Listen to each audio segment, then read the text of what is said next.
सुप्रसिद्ध समाज सेवी, सामाजिक संघर्षों के साथी, जो जीवन को बचाते हैं। हाँ, पैसा नहीं लेते हैं। पैसा नहीं लेते हैं। डॉक्टर अशोक कुमार पाल, भगवान का दूसरा रूप आप लोगों का होता है डॉक्टर साहब, जो जीवन को बचाते हैं। हमारे छोटे भाई की ओर से सुंदर पुष्पहार, शानदार ये 200 रुपए का पुरस्कार प्रदान किया गया। अशोक बाबू के बहुत बहुत धन्यवाद। ईश्वर बना के बहुत बहुत आशीर्वाद हो। वैसे अशोक हमन का देवला एक बाड़ी। हाँ, अब घूम घूम मांगता तो होगा लोग। सही कहत हुआ। बड़ी रंगीन चीज बजा देला। देखा आजकल गवैया खड़े होत हुआ और फूहर पातर शुरू कर देते हुआ।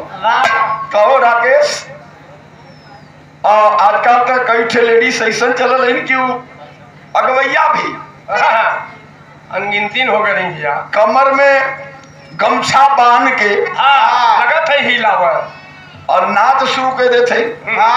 और 2-3 ठे गायिका तो ऐसा आ गई कि मंचवा से उतर के नाचत है। जल्ला मंचवा से नाचत नाचत ये तो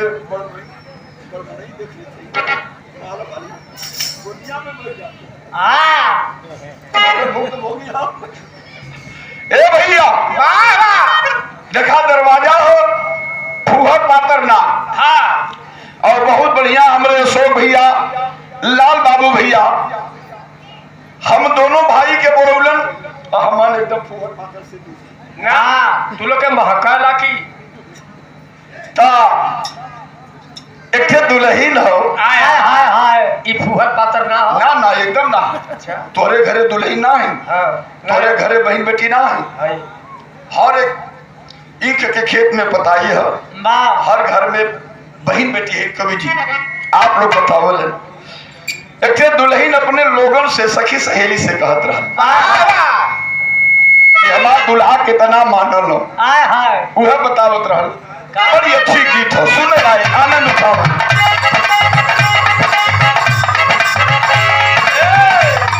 दुल्हनिया कहे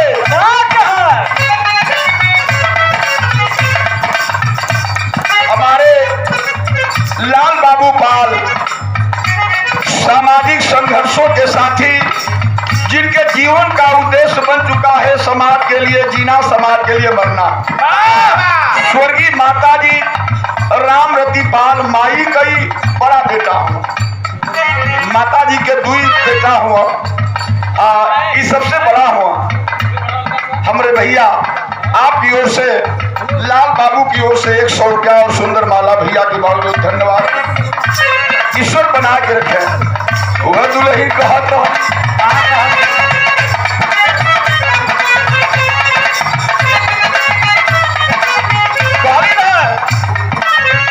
हम तर गई हो। देखा अधिकतर तो मर्द मेहरारू के बिरहा होला। एक तरफ लेडीज, एक तरफ लेडा और दूसरे तरफ जेंट्स। लेकिन आज दोनों भाइयों का मुकाबला हो। यही में बदला लोग, यही में गने के दुल्हन मानला। हम दुल्हन इतना मोट दुल्ही हम तर गई हो। दुल्हन का है हम तर गई हो, सुंदर और पवली हो।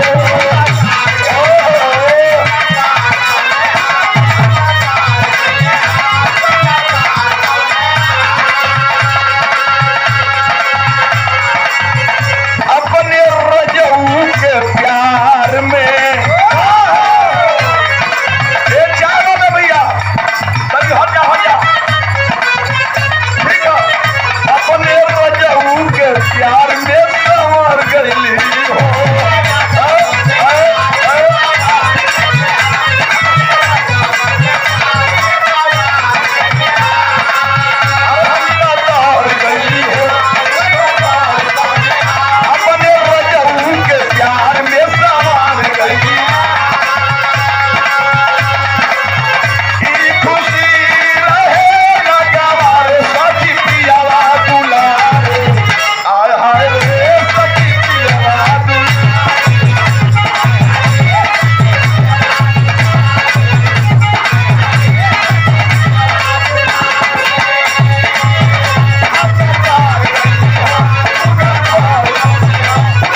देखा एक बात बता दिए तोरा भैया बाबू सब लोग बैठल हो कि कौनो फूहर पातर ना हो पहलवान मर्द मेहरारू का जोड़ा बड़े भाग्य से मिलला।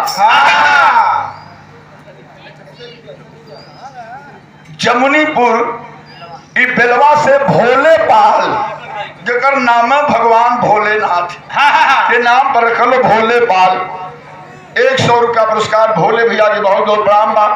अच्छा तो जोड़ा बाई दबे बैठला अधिकतर देखत होबा जवन की बहुत पागल आदमी हवन उ बहुत बढ़िया मेहरारू पा जालो। तो तोहार का छाती फाटत हो ना हमार छाती ना फटत हो मालिक जवन लीलार में लिख देना वही पर दिन बितावत है। कराहे का गुड़ बिगड़ गल तो बिगड़ गल अब ना बनी। राकेश जोड़ा बाई दबे बैठला जैसे आज हमार तोहार जोड़ा बैठल हो दही जान के चुन ऐसन पति मिले मुश्किल से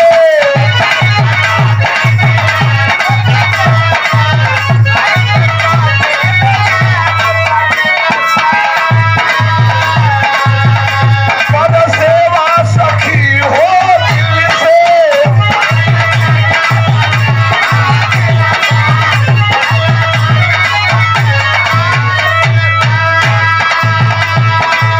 अरे ऐसन पति मिले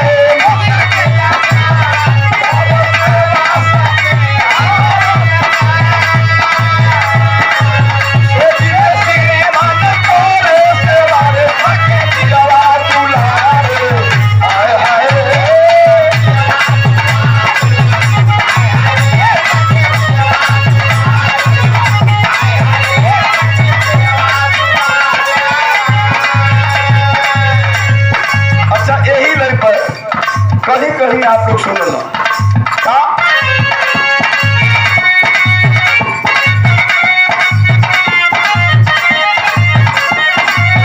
गली गली जाए हो गली गली जाए गली गली जाए हो गली गली जाए हथवा में कलतिया गली गली जाए।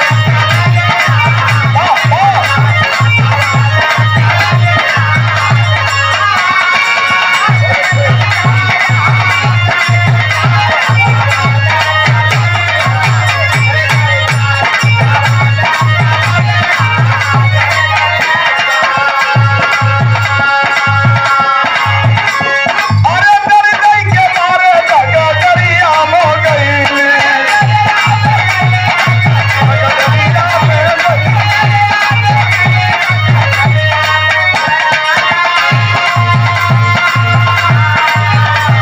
अरे डर गई के मारे डर गई के मारे जगा गरिया में गईली लगा डर से नजरिया लड़ी लड़ी जा।